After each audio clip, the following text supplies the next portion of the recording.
Nah, perkenalkan, eh, saya selaku moderator di ruang PL13, Farah Aisyah Nurbani, yang akan memandu presentasi di ruang PL13. Nah, mungkin langsung saja saya persilahkan ke Bapak Adam Fernando sebagai invited speaker di ruang PL13 untuk memaparkan materinya. Nah, untuk pemaparan materi, Bapak diberi waktu sekitar 15 menit. Kemudian dilanjutkan oleh tanya jawab selama 5 menit. Baik, untuk Pak Adam Fernando, saya persilahkan. Baik, Bismillahirrahmanirrahim. Assalamualaikum warahmatullahi wabarakatuh. Selamat siang kepada para peserta semua. Izin pada Bu Farah, saya ingin mempresentasikan eh, materi saya.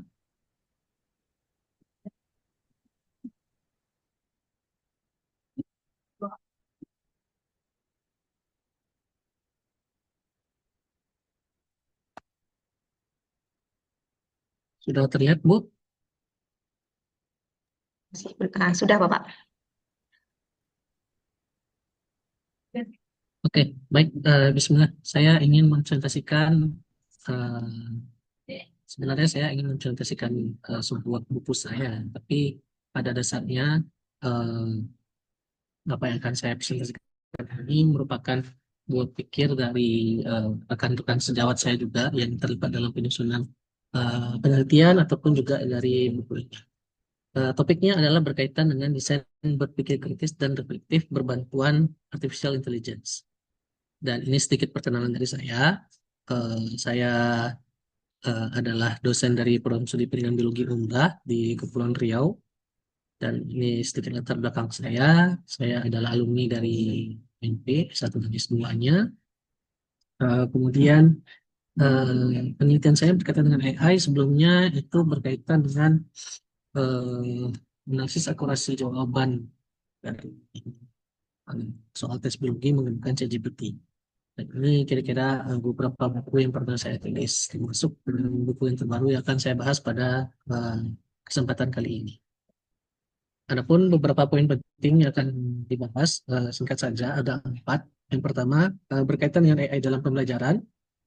Kemudian, eh, berkaitan dengan berpikir kritis dan reflektif sebagai dasar pemanfaatan AI. Lalu yang ketiga, ini berkaitan dengan hasil penelitian kami yang kami tuangkan dalam sebuah lembar kerja khusus yang kami sebut dengan AADC istilahnya.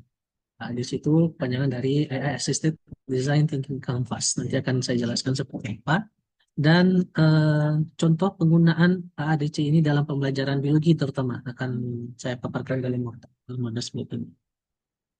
Oke, jadi yang dikatakan AI atau kecerdasan buatan itu adalah suatu mesin ya yang dapat beradaptasi terhadap suatu perubahan dan bisa menyelesaikan masalah layaknya seperti kemampuan berpikir manusia yang sesungguhnya gitu. Kira-kira gambaran umumnya seperti ini. Eh, Aplikasi AI dalam pembelajaran ini setidaknya menurut Smith tahun 2025 ada 4 poin yang menjadi eh, garis besarnya. Yang pertama, AI ini dapat memberikan peningkatan di dalam proses pembelajaran. Yang kedua, eh, dapat menunjang atau mendukung proses penilaian dan evaluasi pembelajaran. Yang ketiga, AI juga dapat mampu membantu kita untuk mengembangkan atau menyusun konten-konten atau materi yang berkaitan dengan bidang yang diajarkan. Dan tentu saja tidak lupa dengan adanya teknologi AI ini juga mampu eh, membantu hal-hal yang bersifat administratif. Dan ini beberapa jenis aplikasi AI yang mungkin sering digunakan di dalam pembelajaran ya. Oke, para peserta sekalian, Pak Ibu yang hadir di ruangan ini sudah pernah mendengar untuk beberapa istilah ini ya. Yang pertama ada yang disebut dengan adaptive learning. Ini semacam eh, algoritma yang dapat menyesuaikan konten ataupun juga dapat baca pola-pola belajar dari eh, peserta didik kita. Nah, ini kira-kira contohnya kayak beberapa tools-tools atau website-website yang menyediakan adaptive learning.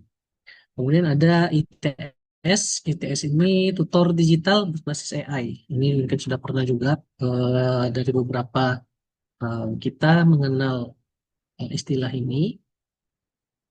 Dan ini ada contoh-contohnya. Nah, nanti PowerPoint ini akan bisa saya share lah ke Bu Farah nanti ya sebagai referensinya nanti. Kemudian ada chatbot dan virtual assistant. Nah, ini yang sangat terkenal sekali sampai hari ini masih banyak penggunanya. Contohnya ya seperti ChatGPT, ada Google Gemini, dan yang lain-lainnya kira-kira. Kemudian ada smart content dan generative AI, yang ini memang fokusnya kepada content creation tadi, bisa membuat bahan ajar dengan cepat sesuai dengan kebutuhan kita. Ya, seperti ChatGPT tadi sebenarnya juga dikatakan Gen AI ya. Tadi sudah dipaparkan oleh keynote speaker kita tadi. Dan ini beberapa tools-tools atau aplikasi lainnya yang eh, dikategorikan sebagai Gen AI. Ada DALL-E, Canva. Canva ini yang sering banget digunakan oleh mahasiswa-mahasiswa ya. Ataupun Bapak Ibu dosennya juga.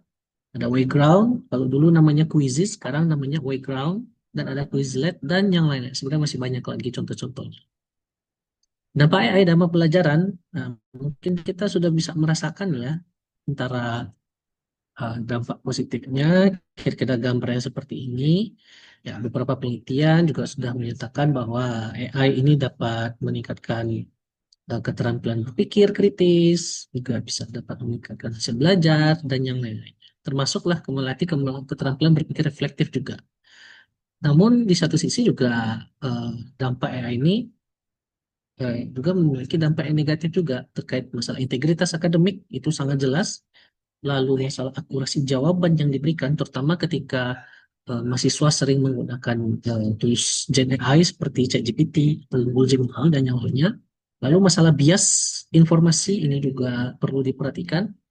Kemudian masalah potensi kemandirian intelektual yang rendah. Akibatnya ini bisa memberikan semacam ketergantungan ya pada pengguna aplikasi AI ini ketika kita tidak menggunakannya dengan cara yang bijak.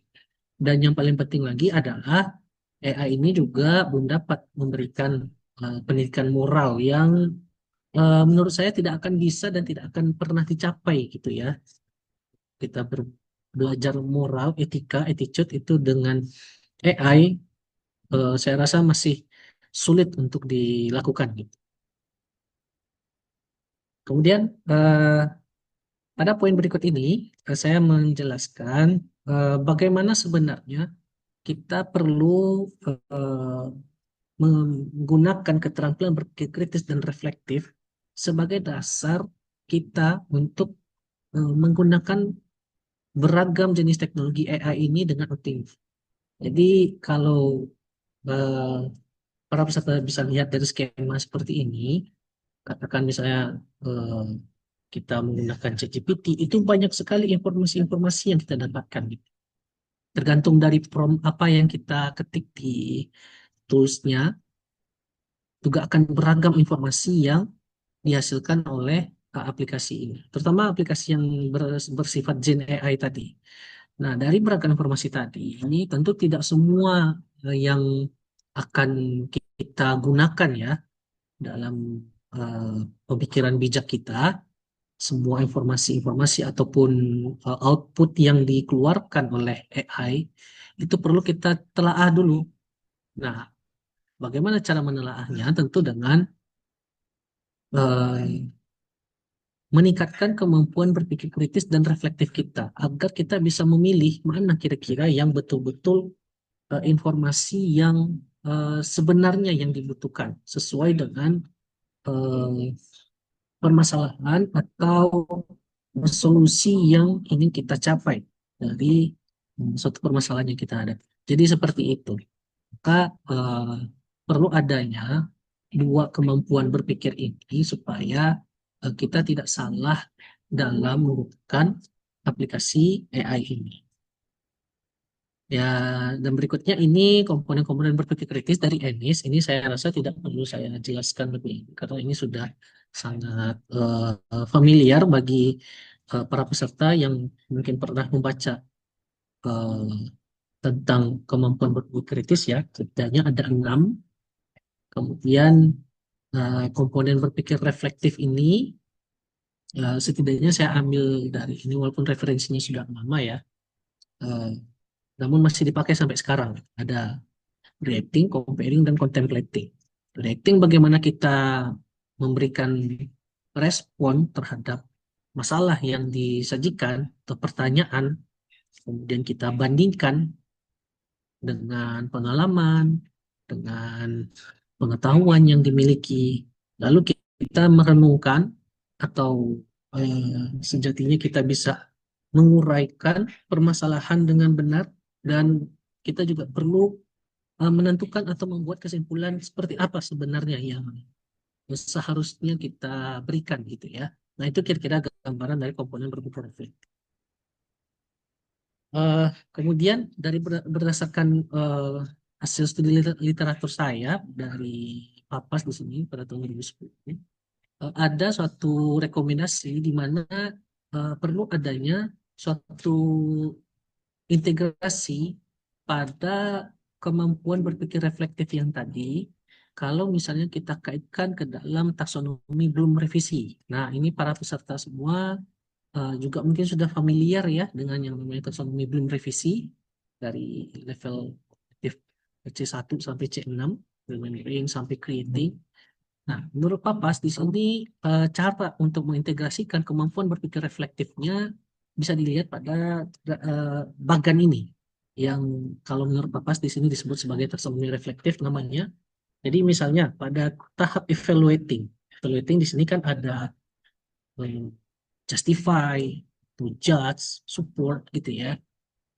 Nah, di dalam ranah taksonomi Bloom itu adalah kemampuan mengevaluasi gitu ya. Nah, menurut Papas di dalam tahap evaluating ini bagaimana caranya untuk merefleksikan itu dengan berpikir eh, apakah ini sudah pernah saya lakukan gitu ya, contoh. Atau pada tahap yang tertinggi sekalipun, misalnya pada tahap create, kita sudah buat idenya plan, misalnya. Kita build atau create sebuah ide, gagasan, lalu pada create-nya seperti apa? Apa yang harus saya lakukan selanjutnya? Nah, begitu. Sehingga dari hasil integrasi tadi, kami mencoba mengembangkan sebuah kerangka berpikir ya, menggunakan AI. Kira-kira gambarnya seperti ini. Kalau misalnya kita punya masalah sebagai seorang peserta didik gitu ya, lalu kita pakai buku, kamus atau yang lainnya, sekarang mahasiswa ataupun siswa juga sudah bisa menggunakan aplikasi AI. Namun apakah informasi yang didapatkan valid dan reliable? Tentu harus dianalisis dan direfleksi, gitu ya. Dan sebaiknya ada perbandingan antara bagaimana cara kita memperoleh informasi secara konvensional dari buku, dari majalah, dan artikel penelitian gitu ya. Sehingga yang informasi yang seperti ini tentu kan sudah valid dan reliable gitu ya.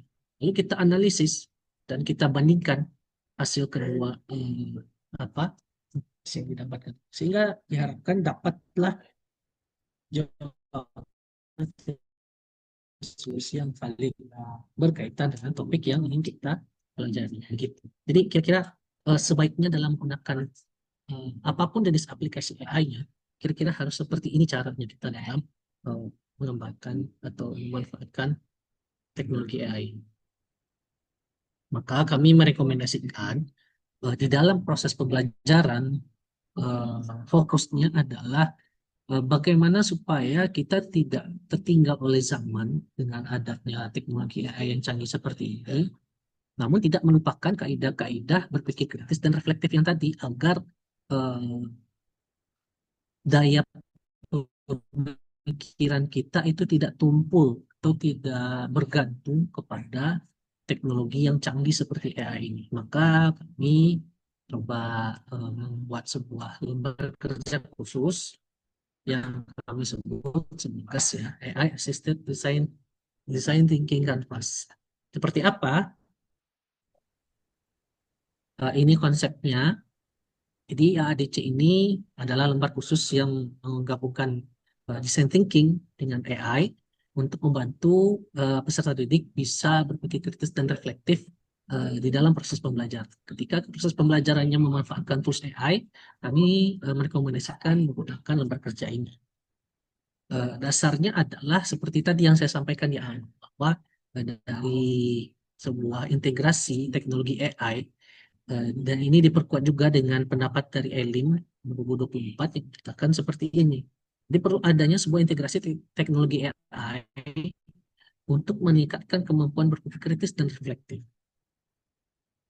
Ini adalah fungsi dari AADC-nya untuk menghindari potensi bias, itu yang paling penting, dan juga mampu menyusun argumentasi berbasis bukti. Dan ini kira-kira framework AADC-nya yang menjadi dasar kami dalam mengembangkan Canvas ini. Diawali dengan pertanyaan pemantik. Kalau di dalam pembelajaran selalu harus ada yang namanya pertanyaan pemantik.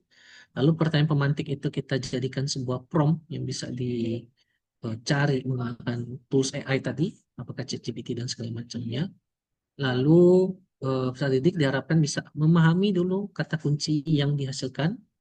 Dan yang keempat, eh, perlu dilakukan studi literatur secara komprehensif terkait permasalahan yang dibahas dari pertanyaan itu tadi. Lalu nanti kita bandingkan, kita compare antara hasil jawaban AI tadi dengan hasil dari studi literatur. Nah, dari dua hasil ini wajib kita lakukan refleksi tadi, contemplating tadi, bahwa mana kira-kira atau seperti apa hasil informasi yang diberikan oleh AI tadi, gitu ya. Itu yang kita tuangkan ke dalam final argumen kita. Apakah kita bisa menyatakan eh, apa informasi dari AI ini bisa diterima sepenuhnya, atau bisa saja kita menolak sepenuhnya informasi yang diberikan oleh AI tadi. Dan di dalam pembelajaran, tentu saja setelah kita eh, berdiskusi dalam kelompok, ada baiknya kita juga lakukan diskusi secara kolaboratif dengan anggota kelompok lain di dalam. Jadi kira-kira seperti itu framework dari AADC ini. Ini adalah bentuk kanvasnya, detail-detailnya nanti bisa dibaca sendiri nanti karena saya sudah ada satu buku berkaitan dengan ini. Jadi kalau bagi para peserta yang juga berminat nanti akan bisa saya share nanti. Ini kira-kira desain kanvasnya bisa diisi di kolom ini, diisi dengan di bagian apa kolom AI generated search result ini kita ketik atau kita copy paste atau kita screenshot apa hasil output dari AI tadi. Lalu kita analisis apa saja kata kunci yang ditemukan, dan kalaupun ada referensinya yang diberikan oleh AI itu kita tulis di sini semua gitu. Lalu di kolom comprehensive literature review, disinilah kita sajikan hasil dari studi literatur kita berkaitan dengan topik yang dibahas. Dan dilakukan juga analisis kata kunci serta referensinya, atau ada hal-hal lain yang bisa dianalisis dari hasil studi literaturnya. Kemudian di kolom reflection, ini digunakan sebagai eh, hasil refleksi kita berkaitan dengan atau hasil comparing kita antara eh, output dari AI dengan output yang kita lakukan dari studi literatur.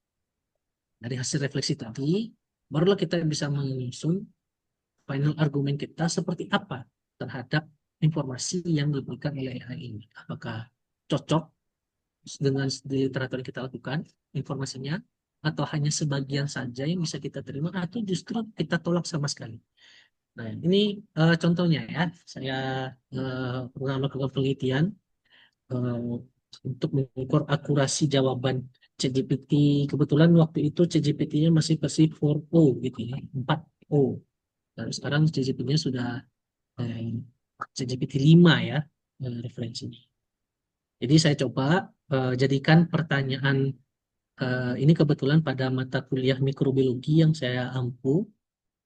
Contoh promptnya seperti ini, saya coba ketik gitu ya. Di sini saya gunakan ChatGPT 4o, tidak menggunakan special feature tertentu, apakah pakai berpikir atau studi belajar ataupun yang lainnya itu tidak saya gunakan gitu ya. Saya betul-betul murni berikan satu contoh pertanyaan simple ke ChatGPT. Nah, pertanyaan seperti ini bisa dibaca ya para peserta sekalian. Seorang anak tiba-tiba saja merasakan sakit, kemudian bercemas, dan setelah diperiksa oleh dokter ternyata hasil temuannya seperti ini. Nah, saya copy paste gambar ini, lalu saya tanya kepada ChatGPT, berdasarkan gambar yang disajikan, coba kira-kira apa kemungkinan penyakit yang diderita oleh anak tersebut dan apa saja gejala yang akan diderita oleh anak tersebut karena adanya mikroorganisme ini. Nah, itu kira-kira. Setelah diketik dan ditanya kepada ChatGPT, hasilnya seperti ini. Ternyata kalau menurut ChatGPT, dari gambar mikroskop yang diberikan, ChatGPT-nya menganggap bahwa itu adalah parasit Trypanosoma katanya. Itu ya. Padahal sebenarnya kalau kita lihat-lihat lagi, ternyata itu adalah Clostridium tetani yang menyebabkan penyakit tetanus. Jadi disitulah kita lakukan refleksi gitu ya, bahwa ternyata jawaban AI ini nggak sesuai dengan referensi ternyata. Dan ChatGPT belum bisa menganalisis gambar yang kita berikan gitu. Sehingga final argumen kita adalah ternyata jawaban ChatGPT ini itu tidak tepat. Nah, begitu kira-kira gambaran penggunaan AADC ini gitu ya. Eh, Berikutnya ini detailnya yang lain ya, sambungannya. Berikutnya saya coba dengan ini. Eh, ini pertanyaan simpel saja juga. Saya punya gambar. Lalu saya minta ChatGPT untuk menganalisis proses yang terjadi pada gambar di sini. Hasilnya adalah ternyata menurut ChatGPT eh, ada 5 hal. ChatGPT ini sudah bisa menjelaskan di sini ya bahwa ini sebenarnya adalah proses replikasi DNA gitu ya. Kebetulan topiknya pada genetika. Ini adalah proses replikasi DNA yang membutuhkan beberapa bagian-bagian. Ada enzim-enzim yang terlibat di sana gitu ya, atau ada protein-protein yang dijelaskan pada gambar itu. Kalau dari hasil ini, menurut ChatGPT ini sudah apa namanya ini cukup benar gitu ya, karena ChatGPT mampu mendeteksi di sini ada DNA helikase, ini di sini sesuai dengan gambarnya gitu ya. Lalu ada protein berstabil, stabilizer protein juga ada. 5 poin yang dijelaskan oleh ChatGPT ini itu bisa dijelaskan dengan benar semua. Tapi sebenarnya di dalam replikasi DNA itu sebenarnya kan ada enzim lain ya yang menjadi eh, apa kunci dari bagaimana eh, DNA ini bisa bereplikasi dengan benar gitu ya. Ada 2 tambahan enzim yang nggak dijelaskan oleh ChatGPT. Intinya seperti itu. Ada yang DNA topoisomerase dan ada DNA primase gitu ya. Kalau kita lihat seperti ini dari prompt yang diketik dan dibandingkan dengan hasil eh, literatur reviewnya, ternyata jawaban PH ini sebenarnya benar semua yang disampaikan 5 poin ini, tapi masih ada yang kurang dari jawaban yang diberikan. Nah, begitu.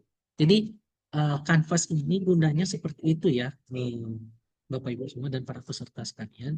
Ketika kita menggunakan tools ini yang sifatnya tools Gen AI seperti ChatGPT atau Google Gemini, kita lakukan dengan cara seperti ini, sehingga mahasiswa ataupun siswa yang menggunakan aplikasi AI ini tidak langsung menerima sepenuhnya apa yang disajikan informasinya dari tools AI ini. Maka perlu ada suatu cara khusus untuk eh, menghindari tadi potensi bias informasi atau eh, apa tadi namanya, kesalahan dalam menanggapi informasi yang disajikan oleh tools AI. Nah, seperti ini kira-kira gambaran.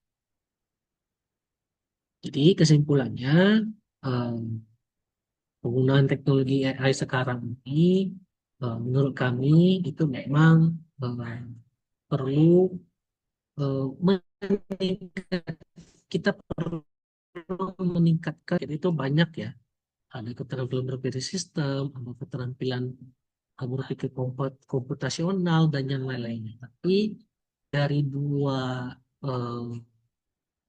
keterampilan berpikir ini, kritis dan reflektif, menurut saya ini sangat powerful agar kita ini tidak menelan informasi atau menggunakan output yang diberikan oleh AI ini dengan cara yang gamblang tanpa kita validasi dulu atau tanpa kita kaji apakah informasi ini bisa dipertanggungjawabkan atau tidak begitu. Maka kami merekomendasikan penggunaan lembar AADC ini supaya kita dapat memberikan informasi yang valid dan dapat dipertanggungjawabkan begitu.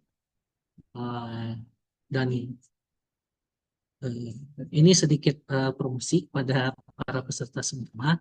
Bagi para peserta yang berminat untuk eh, baca buku ini, buku kami ini, jadi ini judulnya AADC, Assisted Design Thinking Canvas, kerja khusus untuk melatih berpikir kritis dan reflektif berbantuan artificial intelligence. Nah, sebenarnya sudah tersedia dan kami bersedia untuk memberikan secara gratis dalam bentuk e-book. Jadi bagi para peserta yang tertarik, boleh nanti kontak saya di email di sini dan insya Allah nanti kami akan coba dengan ikhlas tentu saja lillahi ta'ala. Semoga temuan dari hasil penelitian kami ini bisa digunakan oleh siapa.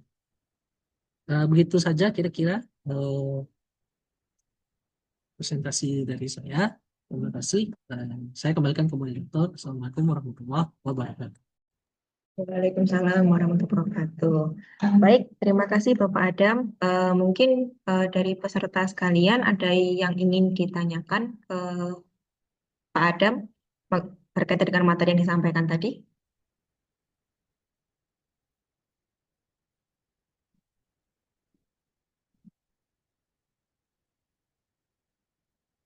Mungkin Oh ingin, ya, waktu saya habis tadi. Ya, iya, nggak maaf apa-apa tadi Pak. saya tidak melihat itu tadi. Iya, oke. Dari peserta, mungkin ada yang mau ditanyakan?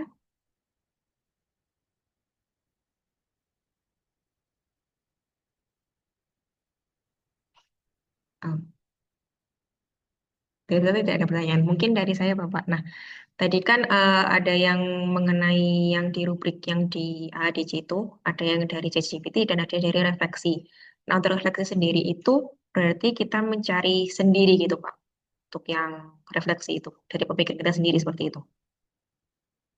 Ya, jadi khusus di kolom refleksi itu kita gunakan sebagai hasil refleksi kita terhadap comparing jawaban atau informasi dari AI tadi dengan hasil studi literatur kita gitu. Bagaimana kita mengcontemplating, kita berikan kesimpulannya yang jelas terkait problem atau masalah yang kita sajikan tadi seperti apa gitu. Maka dibuat satu kolom khusus untuk bagian refleksinya. Kira-kira ya seperti tadi yang saya contohkan. Ternyata ada beberapa informasi, misalnya dari ChatGPT misalnya, kalau kita gunakan ChatGPT, ada beberapa informasi yang memang akurat yang disajikan. Namun ternyata pada part-part tertentu atau pada bagian-bagian tertentu itu masih ada yang kurang. Kayak seperti tadi yang contoh yang kedua tadi yang saya contohkan pada gambar verifikasi DNA. Walaupun memang sebenarnya kalau yang dicontoh yang tadi kebetulan memang gambarnya hanya memang betul yang disajikan memang 5 dan memang itu yang semuanya dianalisis semuanya memang benar gitu ya. Namun sebenarnya dalam konsep yang lebih lengkapnya dalam apa tadi replikasi DNA ya itu ada lagi sebenarnya apa bagian lain yang tidak dijelaskan oleh ChatGPT. Nah harapan kita kan sebenarnya kalau ketika kita ini anggap aja kita sebagai mahasiswa ya kita dikasih soal nih sama dosennya kita copy paste ke ChatGPT atau ke Gemini kita kan harapannya bisa dapat jawabannya lengkap ya. Nah ternyata jawabannya walaupun benar tapi tidak lengkap gitu. Jadi kolom refleksi itulah yang harus kita jelaskan informasi dari apa namanya ini, perbandingan dari hasil eh, comparing eh, dari AI dan studi literatur itu kita tulis di sini gitu supaya kita bisa menilai oh ternyata di informasi dari ChatGPT atau dari website-nya ini masih ada yang belum lengkap nih nah gitu bisa kita jelaskan tambahnya yang belum lengkap ini adalah begini-begini lagi kira-kira gitu. Baik, baik, misal Pak, saya kan ini memegang kayak zoologi vertebrata kan Pak, jadi kan saya kayak mencari-cari gambar hewan gitu. Nah, Biasanya kan saya cari misalnya gambarkan spesies ini. Nah, itu kan kadang gambarnya tidak lengkap. Nah, jadi kalau di form AADC itu saya juga menggambar di yang kolom refleksi atau bagaimana, Pak? Ya, boleh aja sebenarnya di kolom flash itu kalau mau kita gambarkan gambar yang sebenarnya seperti apa, boleh saja. Itu opsional saja sebenarnya kolomnya. Walaupun misalnya kita punya gambar yang PNG atau JPEG-nya, boleh juga di-copy ke sana. Jadi sebenarnya lembar kerja ini memang dikhususkan untuk kita sebagai pengajar ya, sebagai dosen yang kita berikan kepada mahasiswa agar coba nih, kalian kan sering gunakan ChatGPT nih, para peserta mungkin yang hadir di sini pernah merasakan lah ya, dikasih soal tes apa gitu sama dosennya, atau lagi diskusi, nah, diketik-ketik gitu ya, cari jawaban. Tahu-tahu udah dapat jawabannya. Tapi ketika kita lontarkan, eh, kan bisa jadi belum tentu benar gitu ya. Nah, maka dengan adanya lembar kerja ini kita sebagai pendidik, sebagai dosen, kita bisa arahkan. Gini loh seharusnya. Kalau ketika kalian silakan gunakan AI itu, kita tidak memungkiri teknologi ini ya. Silakan gunakan, tapi tolong gunakan dengan bijak. Nah, salah satunya kita coba bantu dengan apa kanvas ini. Boleh diperhatikan dan ini memang sebaiknya digunakan secara berkelompok. Kalau secara individu bisa juga. Namun alangkah baiknya karena tadi di framework terakhirnya ada collaborative discussion ya, maka seharusnya ada nanti diskusi secara terbuka di dalam. Bisa jadi antara satu kelompok dengan kelompok yang lain, mereka menganggap informasi dari tools AI-nya masing-masing itu bisa jadi aduh, beda. Nah itu gunanya lembar kerja ini dibuat. Lengkapnya ada di buku nanti kalau misalnya mau ataupun peserta nanti bisa saya share juga. Baik, Bapak Adam. Eh, Terima kasih atas pemaparannya. Untuk waktu tanya jawab juga sudah selesai. Nah, mungkin kita bisa eh, foto atau screenshot bersama terlebih dahulu untuk membagikan sertifikatnya, Bapak. Bentar, Bapak. Saya izin share screen untuk sertifikatnya. Boleh, Bu, silakan. Hmm.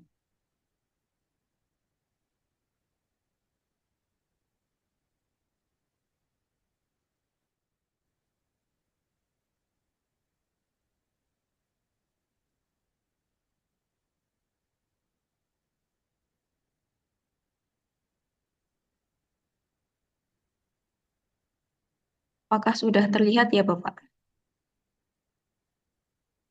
untuk sertifikatnya? Eh, Belum, Bapak? kalau belum ya, saya mau Oh, melihat sebentar, sebentar. PPT. Oh ya, maaf, sebentar. Salah. Ternyata.